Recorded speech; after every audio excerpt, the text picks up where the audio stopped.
halkan Kenya aniga iyo wafti laba nin oo kale ay ka mid yihiin baa halkan nimi waxaanu noo wada nimi casuumadna loo soo fidiyay oo ku saabsan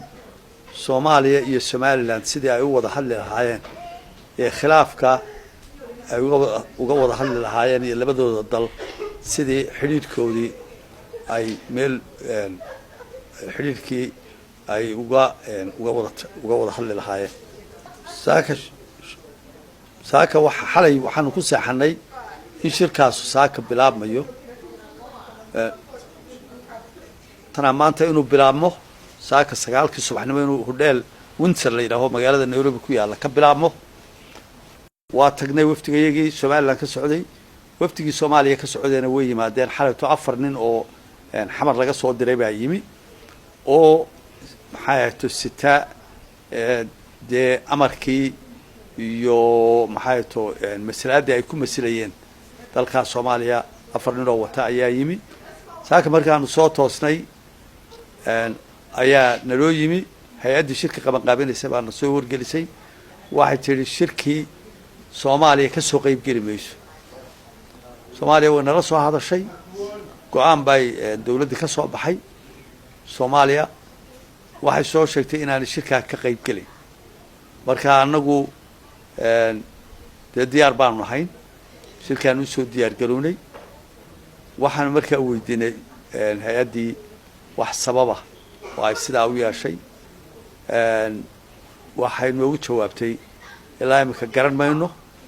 shirka anagu markaa sidii aan ugu soo diyaar garoonay ayaanu kaga qayb qaadanay shirka waxa ka soo qayb galay dad badan oo ka tirsan international community-ga ama caalamka ka tirsan safaarado xafiisyo goboleedo diblomaasiyiin aad u fara badan hay'ado badan oo ay ka mid yihiin IGAD iyo EU-da wadamada yimi waxaa ka mid ah ee u soo dirsaday maxaato saraa dalalka ay ka mid yihiin Sweden Ingiriiska Turkiga Switzerland waxay ahaayeen caalam ku soo tala galay in labada dal ee Soomaaliya iyo Somaliland wada hadalkood sidii loo bilaabi lahaa ama ay suurto gali lahayd ama dal waliba mowqifka uu taagay arrintaas sidii loo gali lahaa ee uu rabo in loo galo inuu soo bandhigo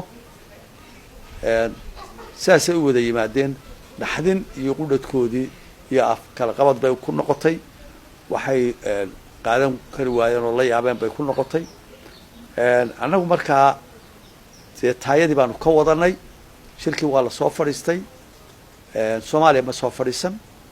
Somaliland baanu ku soo fadhiisanay anagu baana dhageystay caalamkuna anagu markii saan u arkanay waxaanu arkaynay in de anagu sidii haboonayd ee loo baahnaa aanu yeelay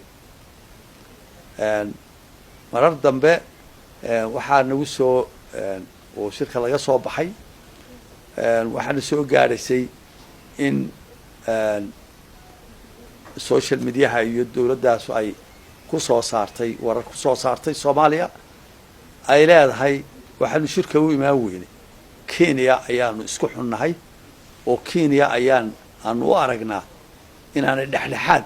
halka lagu qabanayo shirka inaanay arrinta dhexdhexaad ka noqon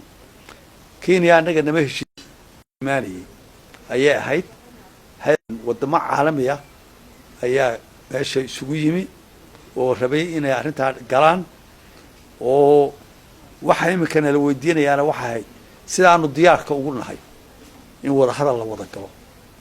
ayuu baahay waxa maanta la isweydiinayay iyo qolada mowqifka aragtay sida uu aragto in dhexdhexaadin lagu gali karo Cabdullaahi Cabdi Cali warbaahinta qaranka Jamhuuriyadda Somaliland magaalada Nairobi.